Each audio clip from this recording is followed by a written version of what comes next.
Alright guys, you're welcome to my YouTube channel. If this is your first time on this channel, I welcome you, and if you're a returning subscriber, you're coming back to watch other videos, I salute you. You are the best. It's because of you guys, that's why I keep doing this every other time of the day. Alright, so my name is Femi Michaels, aka Celebrity Teacher, and I'm committed to academic content, giving people simple explanations to topics that seem very difficult.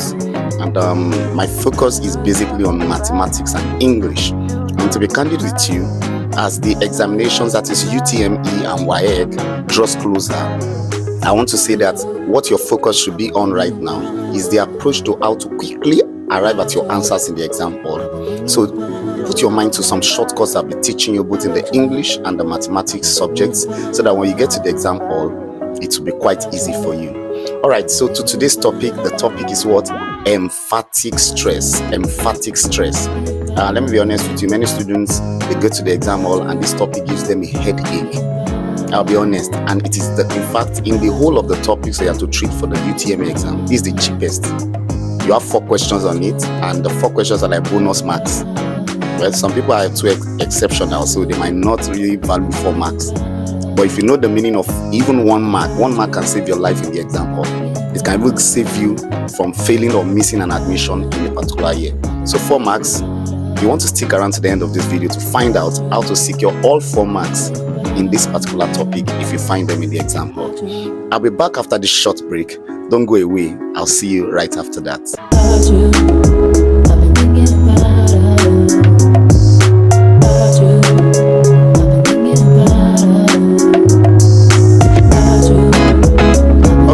Welcome back from that short break.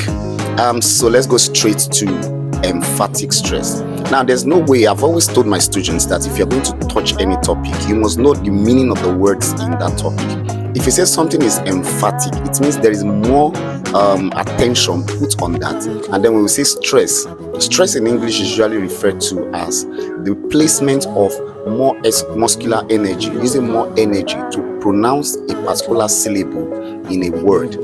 The particular syllable you are pronouncing, take note, must have a vowel, and it must be the right syllable when you are pronouncing that word. In the next video, I'm going to be explaining word stress, how to stress some words.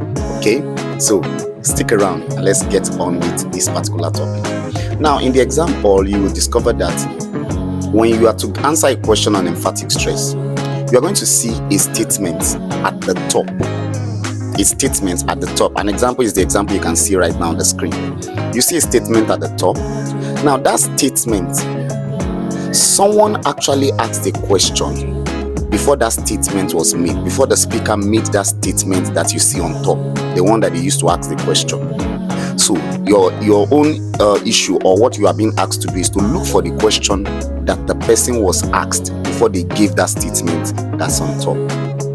Very easy, right? Now, the rule that guides that, we have 2 simple rules. First, you look at the options that you have. The options are usually 4. You will observe that at the end of each option, there's always a question mark. It's as though someone is asking a question.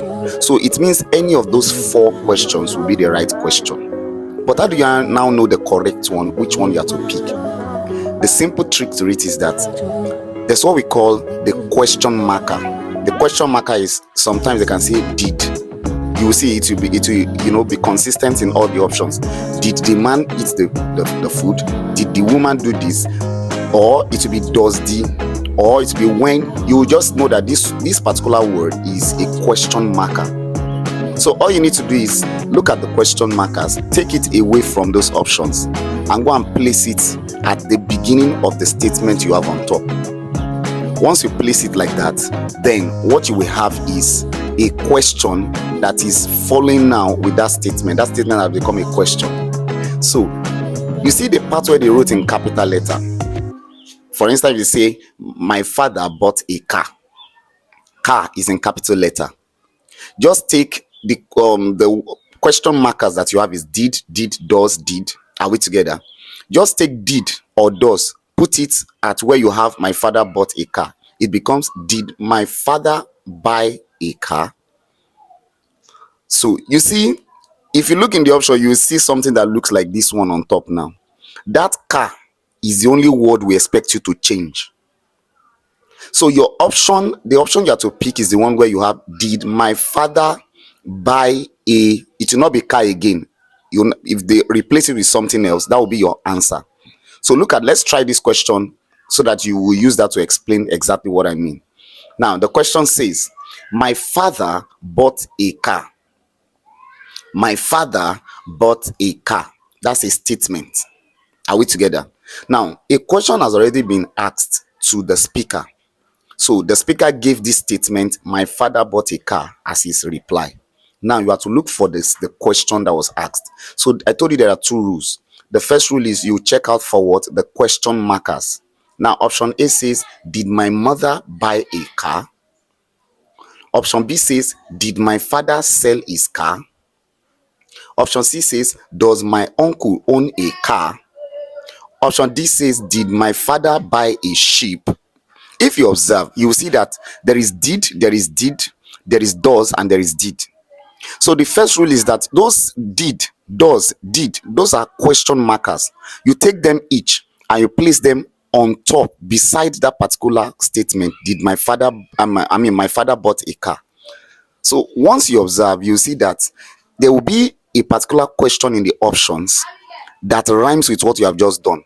So the only thing you are going to change, or the only option you are going to pick, will be the option where they change car. Every other thing in the statement must be in that question.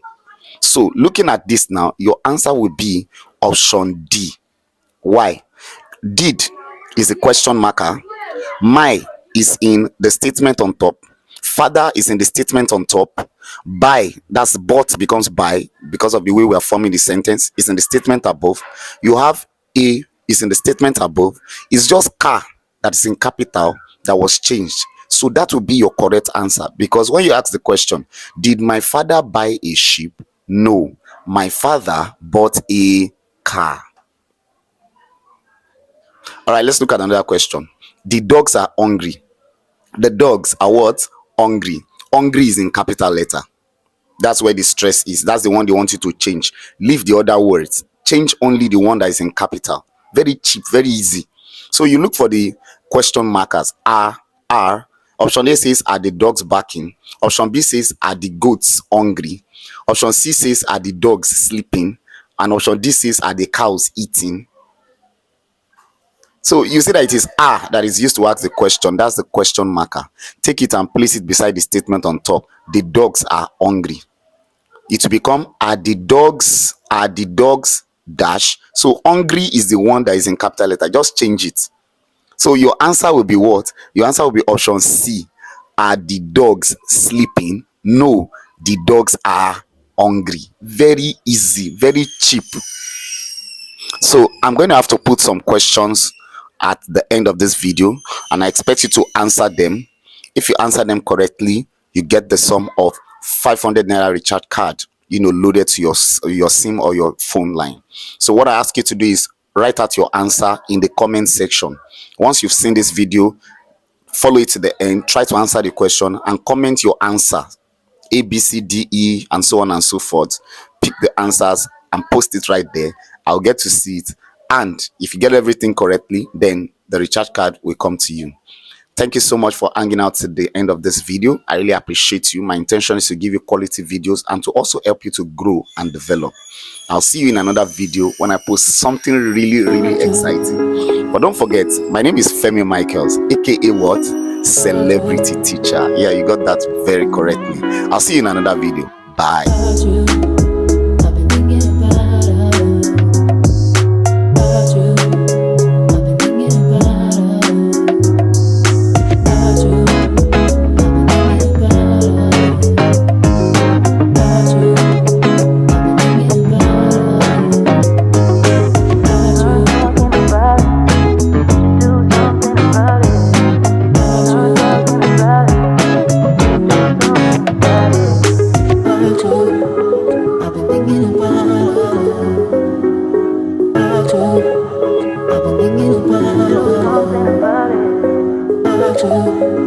I've been thinking about